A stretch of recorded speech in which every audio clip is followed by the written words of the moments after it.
Senhor possa falar conosco nesses 3 dias. Ó Senhor Jesus, queremos dar a Ti mais uma vez o nosso coração para Te amar, porque o Senhor nos amou primeiro. Abençoa-nos, Senhor, que a Tua palavra seja abundante. Ó Senhor Jesus, abençoa cada jovem. Ó Senhor, forja vencedores em nosso meio. Amém.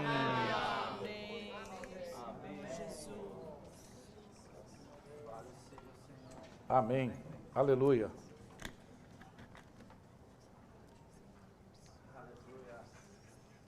Irmãos, que bom é estar aqui. Amém. Embora eu ficou um pouco minguada, né? Tinha tantos jovens aqui na frente. Louvado seja o Senhor. Essa semana eu estava lendo o Estudo Vida de Daniel.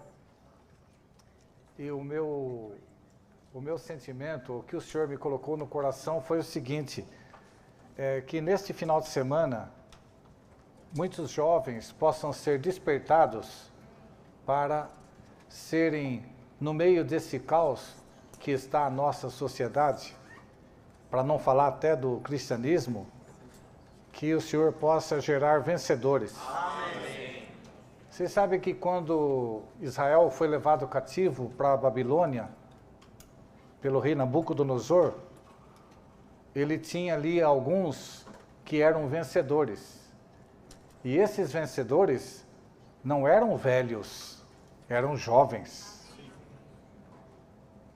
Esses vencedores, eles foram totalmente contra os estratagemas de Satanás, né? Na pessoa de Nabucodonosor, fazendo com que eles mudassem a sua dieta. Mas esses jovens não aceitaram mudar a dieta. Mudando os seus nomes, porque os nomes de Daniel, Ananias, Misael e Azarias eram nomes relacionados ao nosso Deus. E quando eles chegaram lá, os seus nomes foram mudados para adoração daqueles ídolos da Babilônia. Todas essas são as estratégias que o inimigo usa para usurpar-nos das mãos do nosso Deus. Deus, o nosso Senhor, Ele quer usar cada um de nós.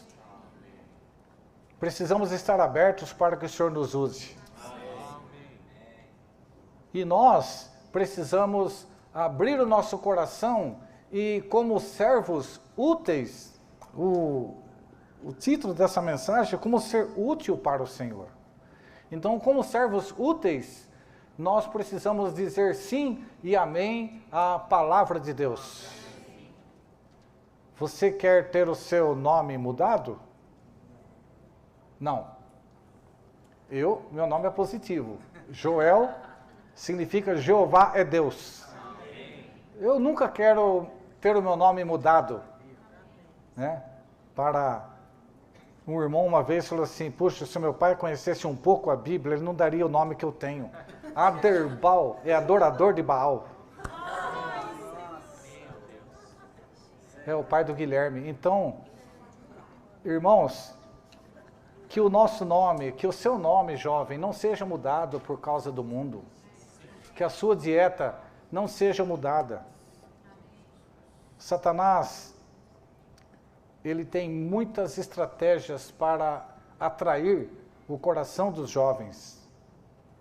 Tem ou não tem? Sim. Sim. Mas nós vamos ser atraídos? Não, nós vamos ser fiéis ao Senhor. Amém. Hoje a coisa, irmãos, está muito... Hoje a coisa está muito complicada, né? Eu anotei um versículo que Isaías 5:20 diz, ai, dos que ao mal chamam bem e ao bem mal, que fazem da escuridade luz e da luz escuridade, põe o amargo por doce e o doce por amargo. Vocês já viram isso aqui? Esse versículo? Parece que... Cláudio, esse versículo é o que acontece hoje na sociedade. É o que acontece nos governos, é o que acontece na política. né? Mas aqui fala, ai dos que ao mal chamam bem, e ao bem mal, que fazem da escuridade luz e da luz escuridade, põem o amargo por doce e o doce por amargo. Que o Senhor guarde o nosso coração. Aleluia. E que nós tenhamos tal discernimento. Sim. Os nossos colegas de classe podem, não deveriam, mas eles podem estar nessa situação, mas nós devemos ser exemplos de alguém que serve o Senhor e de alguém que ama a Deus. Amém. Sim. Não vou me misturar com isso. Para mim, doce é doce. Amém? Amém. Ó Senhor Jesus.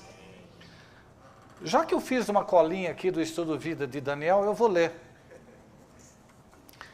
Eu achei muito interessante isso a respeito dos nomes. Preste atenção. Em sua tentação demoníaca a Daniel e a seus companheiros, Nabucodonosor mudou-lhes também os nomes que indicavam que eles pertenciam a Deus, e deu-lhes nomes que os tornavam um com os ídolos. Isso é a estratégia do inimigo. Não pense que isso aconteceu naquela época. Hoje, a intensidade é bem maior. Daniel significa Deus é o meu juiz. Olha que nome maravilhoso. Tem um Daniel aqui, né? Só que já desceu. Deus é o meu juiz. Ah, tem outro Daniel aí. Opa, muito bom. Daniel, Deus é meu juiz, foi mudado para Beltesazar. Daniel, por favor, irmão, não queira ser o príncipe de Bel. É o que significa Beltesazar, ou o favorito de Bel. O nome Ananias significa Jeová é amável. Os irmãos vejam, cada nome positivo, Jeová é amável, ou favorito de Jeová. Foi mudado para Sadraque, iluminado pelo Deus Sol. Que degradação, né?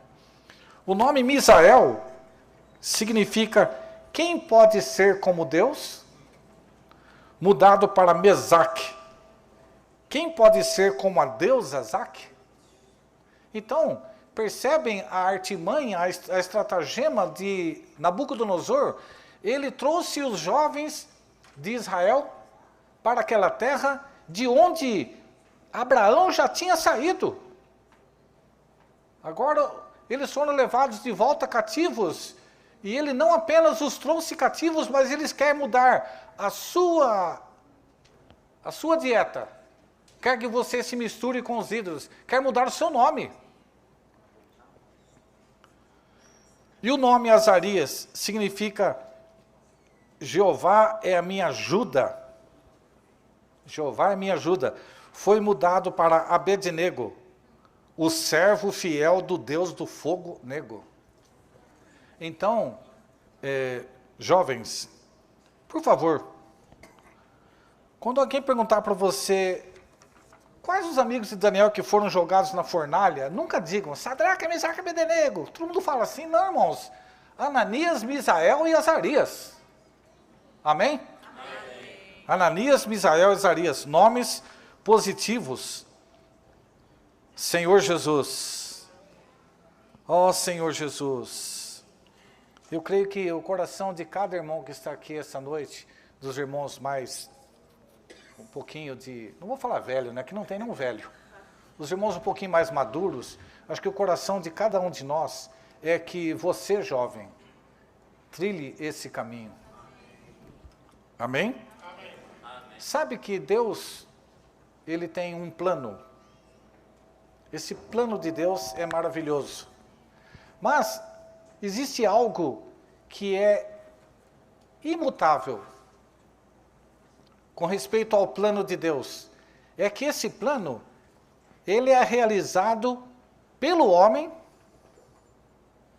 porque Deus trabalha no princípio da encarnação. Ele usa o homem.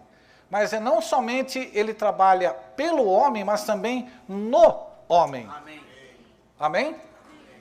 Por isso que o Senhor se fez carne Ele completou uma obra maravilhosa de redenção, tornou-se o Espírito que dá vida e soprou-se para dentro de nós, nos batizou no Espírito. Hoje nós temos a sua vida e natureza e podemos ser um com Ele. Somos seus filhos legítimos. Então, se o homem não tem a vida e natureza de Deus, Deus não tem como realizar o seu plano através desse homem. É primordial que o homem tenha a vida e a natureza de Deus. Todas as mensagens que nós ouvimos nos remetem para quê, irmãos? Para a economia de Deus. Quando pensamos na economia de Deus, nós pensamos na linha central das Escrituras. Os irmãos vão enjoar de me ouvir falar isso, e eu nunca vou me cansar de falar. A palavra de Deus é maravilhosa. A palavra nos revela Deus, né, que é triuno e tem uma economia. Nessa economia, Cristo é o centro, certo? Esse Cristo se tornou o Espírito é a essência do corpo, e esse corpo se consumará na Nova Jerusalém. Quando nós vamos servir o Senhor, nós precisamos conhecer o seu plano. Por quê? Uma vez que nós conhecemos o plano do Senhor,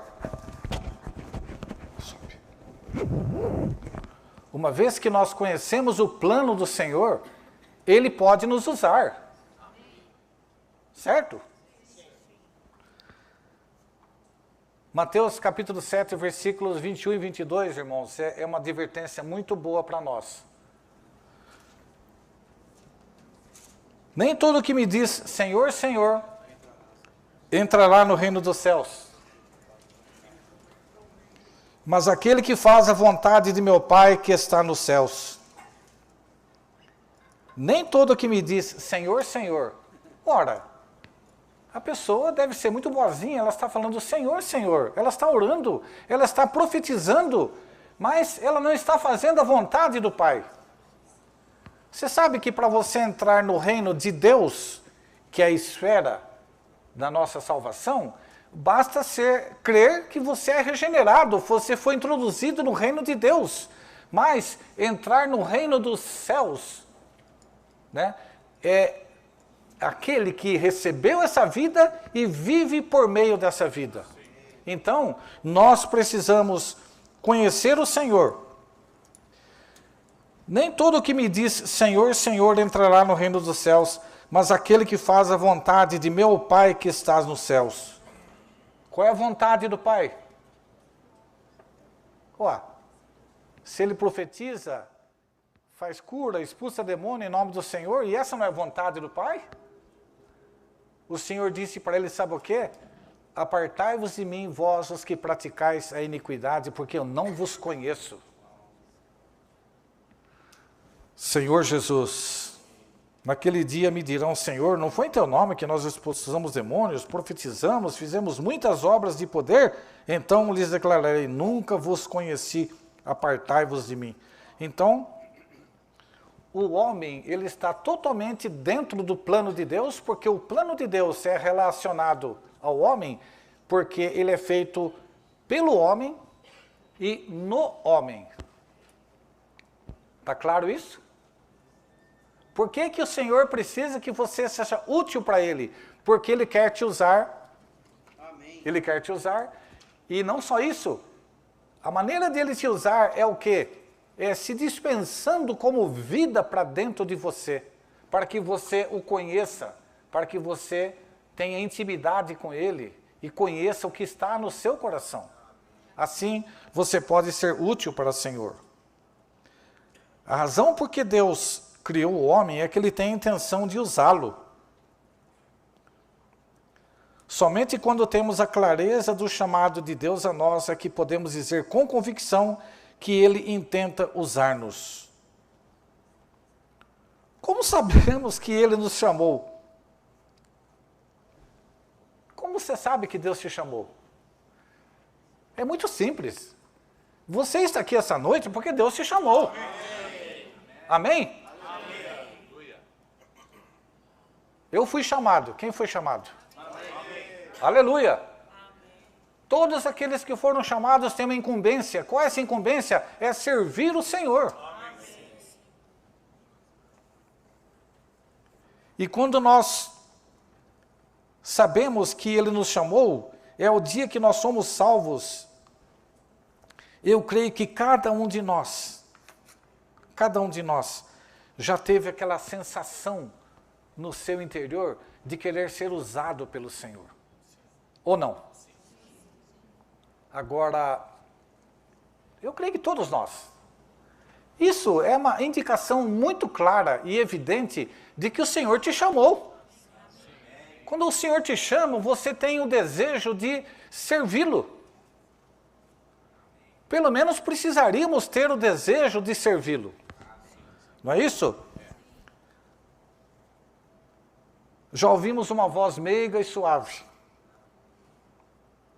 Ó, Senhor, esse trecho aqui é demais, irmãos. Quando Elias estava se escondendo, eu vou ler o trecho para os irmãos. Primeiro livro de Reis, 19, versículo 13. Disse-lhe Deus, sai e põe-te neste monte perante o Senhor. Eis que passava o Senhor, e um grande e forte vento fendia os montes e despedaçava as penhas diante do Senhor. Nós já pensaríamos o seguinte, Deus está lá. Mas a Bíblia fala, porém o Senhor não estava no vento. Olha só que interessante. Depois do vento, um terremoto. Mas o Senhor não estava no terremoto.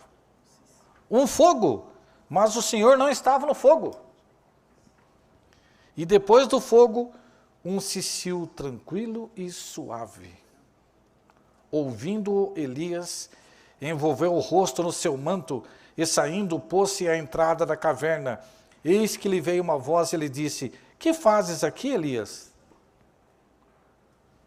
Puxa vida, irmãos. Muitas vezes nós achamos que precisamos, assim como o apóstolo Paulo, uma luz iluminou do céu e fez ele cair por terra. Né? Eu acho que eu não fui chamado, porque quando o Senhor apareceu para Paulo, ele apareceu dessa forma e para mim. Irmãos, embora a luz tênue da manhã seja um pouco quente e a do sol do meio-dia seja bem mais quente, é o mesmo sol. Certo? Não se preocupem. Tenho certeza que em seu íntimo você já sentiu que Deus um dia te chamou. Chamou ou não? Amém. Em princípio, a voz suave que ouvimos não é diferente do chamado de que Paulo recebeu na estrada de Damasco. A intensidade do calor do sol pode ser diferente de cedo e meio-dia, mas é o mesmo sol. Agora, quando Deus nos chama, Ele nos visita. Temos a visitação de Deus. Certo? Desde o dia, irmãos, que fomos salvos até agora, nós tivemos essa sensação de que o Senhor quer nos usar. Isso implica, lógico, que Ele nos visitou. Certo?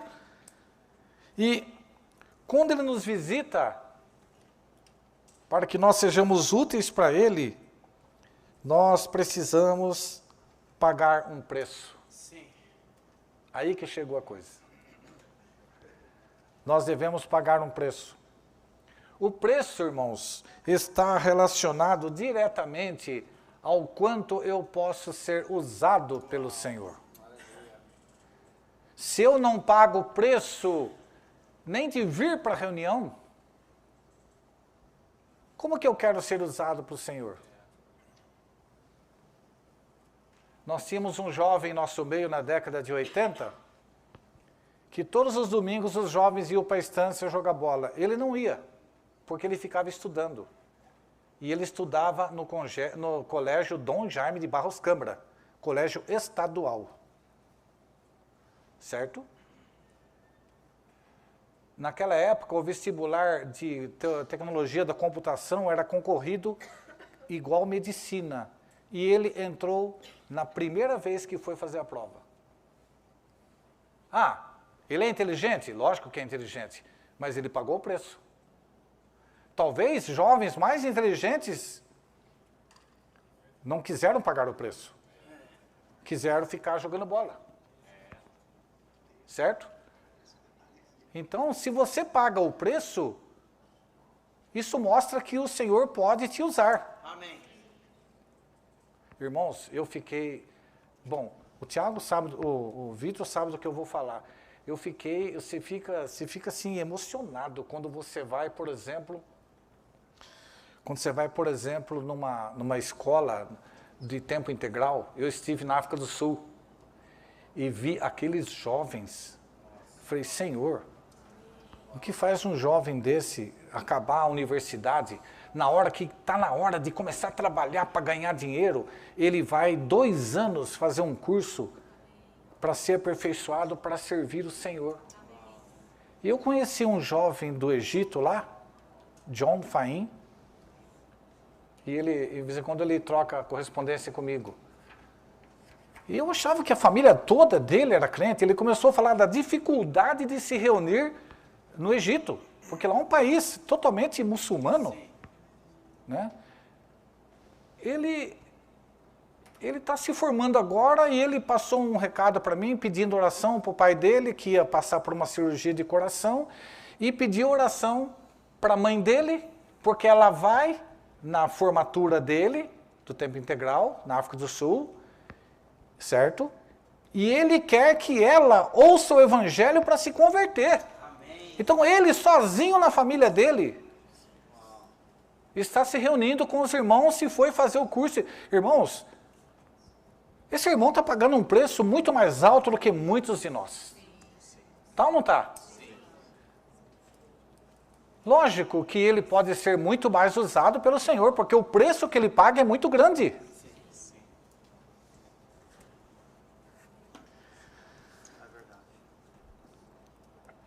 Nós temos a responsabilidade, irmãos, de pagar o preço. Né? Nós queremos pagar o preço? Né? Nós não precisa levantar a mão. Né?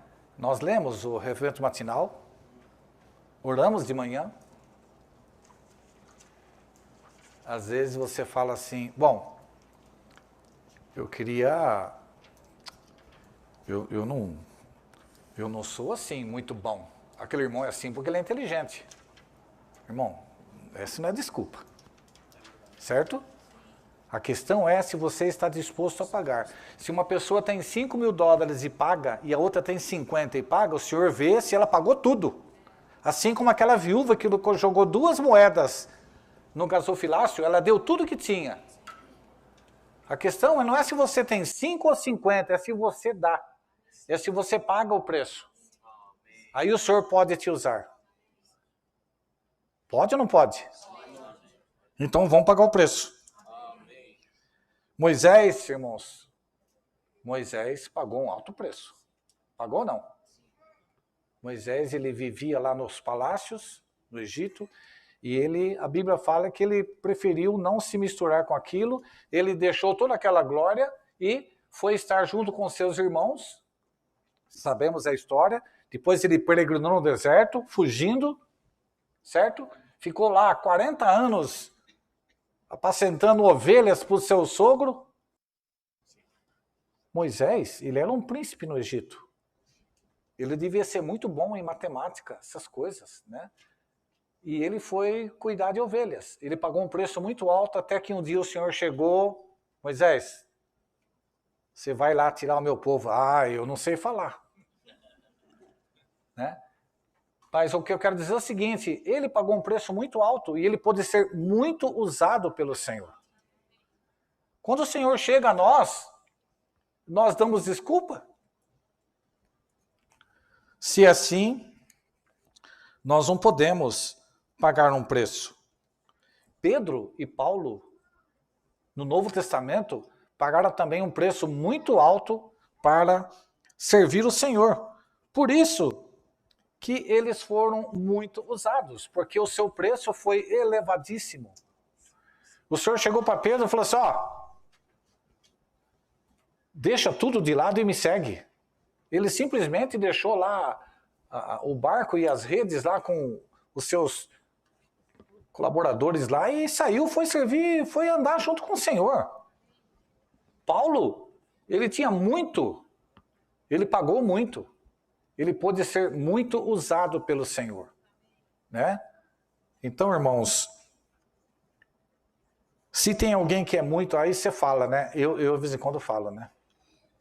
Falo assim, bom, tem dia que eu acabo de ler o matinal, eu falo assim para Nice, esse texto aqui, o irmão Otmani escreveu quando eu tinha 30 anos. Esse aqui, o irmão Lee escreveu quando eu tinha 40 anos, quando eu tinha 50. Eu já tenho 64.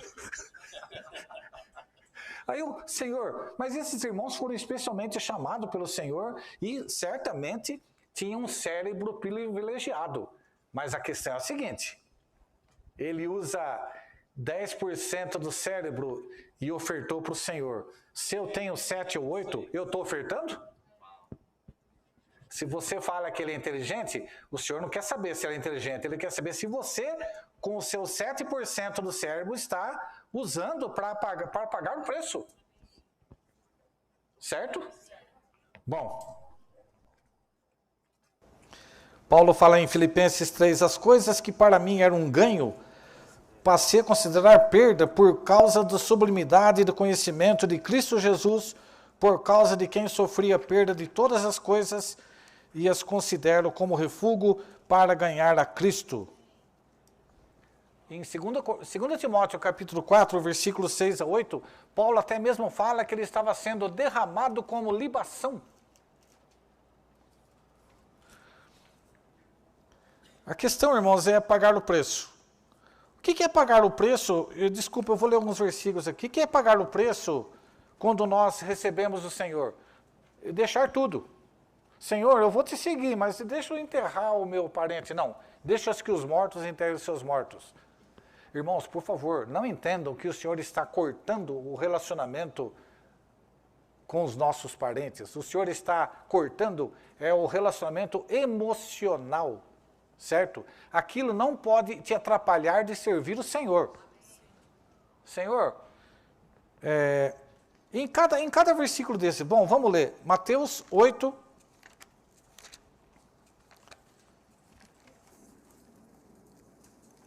Mateus 8, 19, 8, 19. Então, aproximando-se um escriba, disse-lhe, mestre, te seguirei para onde quer que fores. Jesus lhe respondeu, as raposas têm covis, e as aves do céu ninho, mas o Filho do Homem não tem onde reclinar a cabeça. Você quer seguir? Paga o preço. E outro dos discípulos lhe disse, Senhor, permite-me ir primeiro sepultar meu pai. Replicou-lhe Jesus, segue-me e deixa os mortos sepultar os seus próprios mortos. Então, o preço que nós pagamos, vamos ler agora Mateus capítulo 16, esse é bem conhecido, né? Mateus capítulo 16, versículos 24 a 27. Então disse Jesus a seus discípulos, se alguém quer vir após mim, a si mesmo se negue, tome a sua cruz e siga-me. Pois quem quiser salvar a sua vida da alma, perdê-la-á. Mas quem perder a sua vida da alma por minha causa, achá-la-á. Pois, que aproveitará o homem se ganhar o mundo inteiro e perder a sua vida da alma? Ou o que dará o homem em troca da sua vida da alma? Pois o Filho do Homem há de vir na glória de seu Pai com seus anjos, e então retribuirá a cada um conforme as suas obras. Agora, esse versículo aqui é muito bom. Lucas, capítulo 9.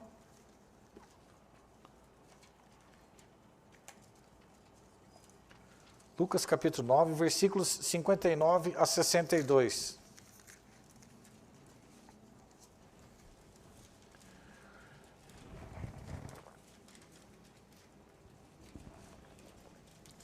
Senhor Jesus. Lucas 9, versículo 59. A outro disse, segue-me. Ele, porém, lhe respondeu, permite-me primeiro sepultar meu pai. Replicou-lhe, porém, Jesus, deixa os mortos sepultar seus próprios mortos. Tu, porém, vai e anuncia em toda parte o reino de Deus. Outro também lhe disse, eu te seguirei, Senhor, mas deixa-me primeiro despedir-me dos que estão em minha casa. Mas Jesus lhe replicou, ninguém que põe a mão no arado e olha para trás está apto para o reino de Deus. Ó, Senhor Jesus. Quem colocou a mão no arado e olha para trás, não está apto. Porque quem está no arado, vocês são muito jovens aqui, né? Mas o arado, quando é um animal que está puxando, ele tem que ir na rua, certinho, né? E ele tem que ficar guiando. Se ele olhar para trás, ele se desvia, ele sai da rua, né? Então ninguém que põe a mão no arado e olha para trás está apto. Jovens, nós queremos olhar para trás? Não. Louvado seja o Senhor. Não queremos olhar para trás. Nós queremos simplesmente seguir o Senhor. Amém. Pagar um preço para seguir o Senhor. Isaías 6:8 fala assim, e o Senhor disse, depois disto ouvi a voz do Senhor que dizia, a quem enviarei e quem há de ir por nós? Disse eu, eis-me aqui, envia-me a mim. Amém? Eis-me aqui. Se você teve um sentimento de fazer uma visita para um jovem, eu vou dar um toque para o Douglas e para o Vitor, que eles gostam de fazer visita. Irmão, é o seguinte, se o Senhor colocou no teu coração, a sua resposta não é essa, a resposta é, Senhor, eis-me aqui, envia-me a mim. É para você que o Senhor está falando. Você imagina? Hein, Paulinho? Só está você e o Senhor. O Senhor fala assim, quem enviarei e quem há de ir por nós? Só tem você e ele lá. Você olha para o lado e não vê mais ninguém. Então sou eu, Senhor, envia-me a mim. Agora você não pode falar, Senhor, deixa que eu vou comentar, eu vou pedir para o Tiago ir lá. É assim que funciona? Não. Senhor, eis-me aqui, envia-me a mim. Amém? Então nós precisamos ter o preço a pagar. O preço pago nos evangelhos é esquecer todas essas coisas. Irmãos, quando Paulo fala que ele considerava tudo como perda para ganhar a Cristo, aquilo que ele considerava como perda não eram coisas negativas. Vocês entenderam? O que ele considerava como perda eram as experiências de Cristo que ele já tinha. Se ele não considerar aquilo como perda, ele não tem mais experiências novas com o Senhor. Certo? A pessoa pode ser muito hábil em fazer visitas. Na próxima vez que ele vai fazer uma visita, ele fala assim, bom... Aí eu ia falar do André, né, do carro. Na próxima vez que ele vai fazer uma visita, ele... fui tão bem na última visita, é só ir. Escutar o que o irmão tem para falar, abrir a Bíblia, cantar uns hinos, a visita está feita, vamos encorajar o irmão. Irmãos, se você não deixar para trás essas conquistas que você obteve, você não pode mais ganhar a Cristo, porque você está se tornando velho. Concordam? A cada coisa que vamos fazer, a cada visita que vamos fazer, a cada compartilhar, certo, irmãos? Sim. A cada reunião. Bom, sábado passado, domingo passado, eu compartilhei, todos os irmãos falaram amém. Eu acho que eu estou bem na cena. Eu vou levantar e vou compartilhar de novo. Os irmãos ficam todos quietos. Você fala, o que será que aconteceu? O que aconteceu Esqueçam, irmãos, as suas vitórias. Esqueçam aquilo que você já conquistou, senão você não pode ganhar a Cristo. Então, ganhar a Cristo em Filipenses já é aquilo que você obteve dele, certo? Aquilo que você ganhou do Senhor. Veja só o caso de Abraão. Abraão tinha muitas conquistas, ele era naquela época um milionário, ele tinha milhares de cabeças de gado. E ele tinha um servo na sua casa. E Deus falou para ele que ele ia ser pai de uma multidão. E ele falou, Senhor, o meu herdeiro é o Damasceno Eliezer. Eu não tenho filho. Não vai ser Eliezer, mas alguém que vai vir de ti. Aí a mulher teve a ideia de colocar a concubina lá para gerar um filho. Gerou Ismael. Mas o Senhor não queria Eliezer. Tampouco o Senhor queria Ismael, que era um fruto da carne. O que o Senhor queria? O Senhor veio no tempo certo, ele falou, olha, Sara vai dar à luz um filho. Abraão tinha 99 anos de idade quando Isaac nasceu. E quando Isaac tinha mais ou menos 20 anos, o Senhor falou, pega o teu filho, o filho a quem amas, e vai no lugar que eu vou te mandar para você oferecer seu filho para mim. Se eu sou Senhor, sinto muito.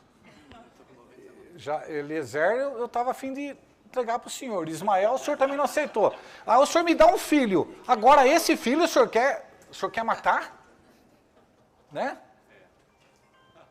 Isso não tá, a negociação não está aberta para isso. Vamos arranjar outro meio. Né? Então, irmãos, o fato foi que quando Abraão subiu o monte, aquilo lá não foi apenas como uma obediência, mas foi como uma revelação. Lá ele conheceu Deus como Jeová Jiré, que significa Deus proverá. E ele subiu no Monte Moriá, o monte onde mais tarde foi o lugar onde foi construído o templo. Veja como a Bíblia é maravilhosa, né? Você começa a ligar os pontos, né? Naquele lugar que alguém figurativamente morreu e ressuscitou. Aquele lugar é o lugar da construção do templo. O Senhor, irmãos, ele é maravilhoso. Então, da mesma forma, o Senhor, ele quer algo de nós. Certo? Senhor, tudo que eu já ganhei de ti, tudo que eu já conheço da Bíblia, isso aí é um depósito meu.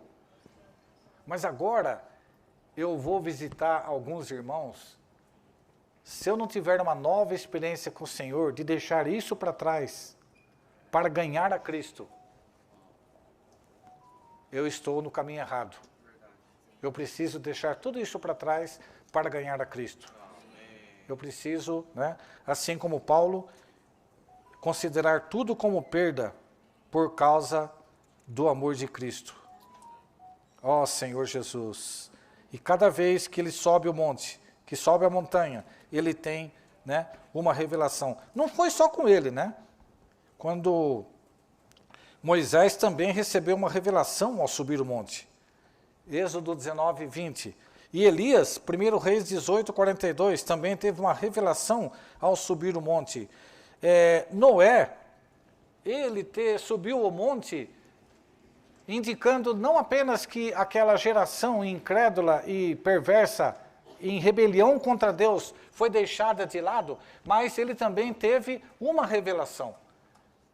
Você acha que Noé não pagou um preço, irmãos? Ele ficou 100 anos construindo a arca.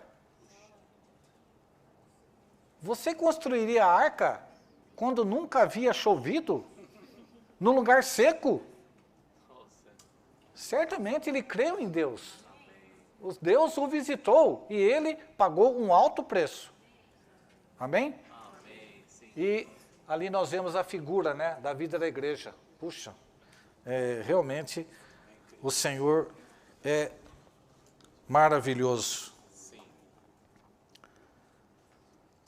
O preço nos evangelhos é deixar tudo para seguir o Senhor.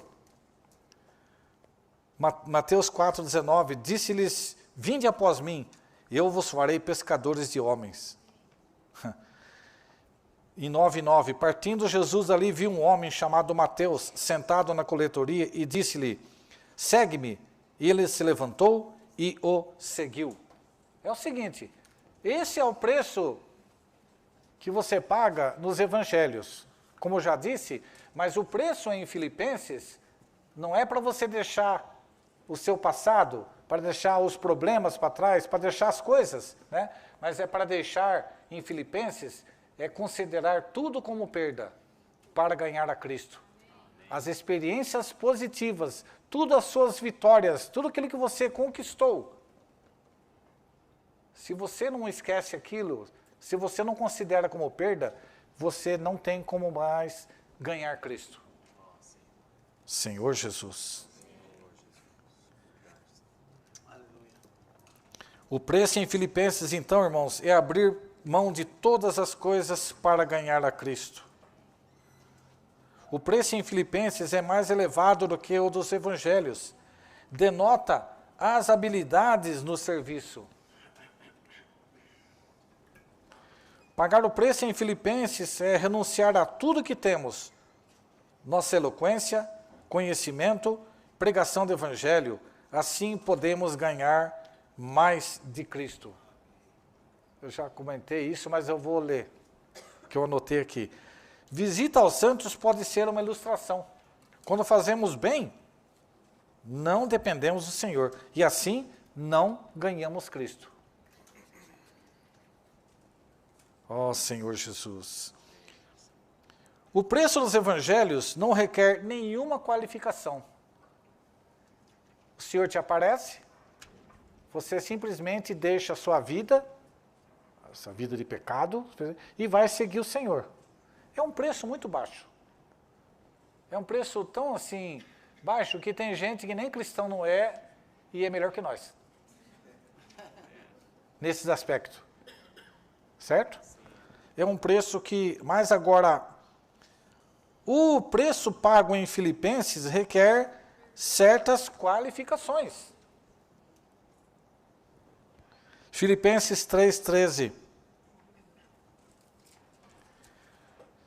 Irmãos, quanto a mim, não julgo ter conquistado, mas uma coisa faço, esquecendo-me das coisas que ficam para trás e avançando para a que estão adiante, prossigo em direção ao alvo, para o prêmio. As coisas de que abrimos mão são coisas positivas. Aquilo que Paulo fala, né?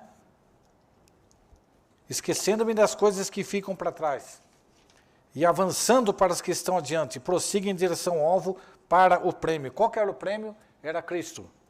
As coisas de que abrimos mão são coisas positivas. Não são assim os pecados, os fracassos. Bom, esquece, daqui para frente vai ser coisa diferente. Não é isso que está dizendo aqui. As coisas que nós deixamos para trás são as coisas, realmente, as nossas conquistas, são as coisas positivas. Senhor Jesus. Aleluia. Por fim, nós temos o preço em Apocalipse. Comprar 3 coisas. Apocalipse 3,18. Aconselho-te que compres de mim ouro refinado pelo fogo, para que enriqueças. Vestes brancas para que te vistas, e não seja manifesta a vergonha da tua nudez. E colírio para que unjas os olhos, a fim de que vejas. Aí você fala, esse versículo é maravilhoso. Agora, você quer pagar o preço? Você chega em sua casa e vai ler as notas de rodapé que estão indicadas nesses versículos. Aí você chega, um jovem vai compartilhar e fala dentro daquele assunto, você fica maravilhado. Mas como é que ele sabe disso? Como é que ele está por dentro disso? Eu não sei. Irmão, é o seguinte, vamos pagar o preço. Vamos ler os livros do ministério, vamos ler as notas de rodapé, vamos ler a Bíblia, vamos nos reunir, louvar o Senhor. Amém? Senhor Jesus. Então agora, para que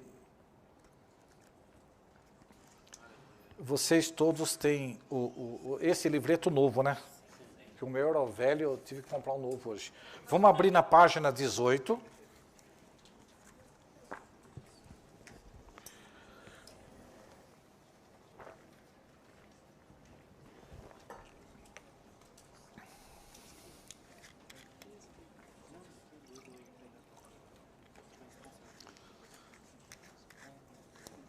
Vamos abrir na página 18.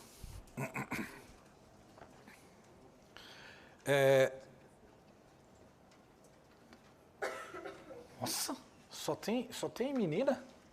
Ah, não, tem uns poucos. Gato pingado lá. Não, vamos ler junto então, vai. Eu vou ler esse trecho todo. Nós vamos ler juntos, tá bom? Amém. Vamos lá? O ouro representa a natureza de Deus, o elemento de Deus. A igreja em Laodiceia havia muito barro, mas pouquíssimo ouro. Ou seja, no meio deles havia muitas coisas que estavam fora de Deus e havia muito pouco do elemento de Deus. Por isso, o Senhor aconselhou os crentes a comprar ouro. Com relação às vestes brancas, a cor branca denota pureza, a ausência de mistura, e as vestes referem-se ao nosso andar e conduta. Portanto, as vestes brancas representam um andar e conduta que expressam a pureza de Deus. Em terceiro lugar, o colírio é para ungir os olhos. Quando os olhos têm uma enfermidade e não é possível ver, é necessário comprar colírio para curar os olhos e torná-los claros novamente. Em situações normais, a natureza interior de um cristão deve ser pura e seu viver exterior deve ser branco e claro. Todos esses itens requerem que compremos algo, que paguemos um preço. A intenção de Deus é levar a cabo seu propósito eterno por meio do homem. Assim, após o Senhor nos chamar, temos de pagar um preço, a fim de nos tornarmos úteis a Ele. Amém? Esse texto é muito bom. O que mais na Bíblia nós compramos? Aqui fala de comprar ouro, vestes e colírio. O que mais que a gente compra? Azeite. O azeite é comprado, certo? Então hoje é o tempo de nós comprarmos azeite, hoje é o tempo de nós comprarmos o ouro. Vocês, sem olhar agora, sem fazer cola, a que igreja o senhor está se referindo? Vamos dizer, para você, né? Para os jovens. Laodiceia, certo. Quais são os 3 produtos que ele mandou comprar? Ouro, vestes e colírio. Amém? Amém. Louvado seja o Senhor. Eu vou pedir que todos se levantem. Aleluia. E especialmente os jovens, certo? Eu vou orar e vocês vão repetir depois. Sim. Depois eu vou pedir, a gente vai fazer oração curta. Eu tenho até um esboço para oração aqui. Depois eu vou pedir para o Gessé orar e vocês repetem. Depois o Tiago vai orar e vocês repetem, tá bom? Amém. Vamos orar um pouco. Amém. Senhor Jesus. Senhor Jesus. Ó Senhor Jesus. Ó Senhor Jesus. Dou-te o meu coração. Dou-te o meu coração. Ó Senhor, um pouco mais essa noite. Ó Senhor, um pouco mais essa noite. Oh, ganha o meu ser. Eu quero pagar o preço. Ser útil para ti. Quero comprar o ouro. Comprar vestes. Colírio. Ó Senhor Jesus. Me usa, Senhor. Amém. Ó Senhor Jesus. Ó Senhor Jesus. Me usa, Senhor. Me usa, Senhor. Quero ser útil a ti. Eu quero ser útil a ti. Ó Senhor. Ó Senhor. Quero depender de ti. Eu quero depender de ti. Quero esquecer tudo que passou. Quero esquecer tudo que passou. Pagar um preço, Senhor. E pagar um preço, Senhor. Para te conhecer cada vez mais. Para te conhecer cada vez mais. Ganha-me, Senhor. Ganha-me, Senhor. Ilumina-me, Senhor. Ilumina-me, Senhor. Purifica-me, Senhor. Purifica-me, Senhor. Muito obrigado, Senhor. Muito obrigado, Senhor. Senhor, nós te amamos. Senhor, nós te amamos. Senhor, eu te amo. Senhor, eu te amo. Senhor, eu te amo. Senhor, eu te Meu amo. coração é teu. Meu coração é teu. Eu me consagro a ti. Eu me consagro a ti. Eu me dou para ti. Eu me dou para ti. Eu me apresento para ti. Eu me apresento para ti. Eis-me aqui, Senhor. Eis-me aqui, Senhor. Envia-me a mim. Envia-me a mim. Torna-me um vaso útil Torna-me um vaso útil para o teu propósito eterno. para o teu propósito eterno. Eu sou teu. Eu sou teu E tu és meu. e tu és meu. Amém. Amém. Aleluia. Aleluia.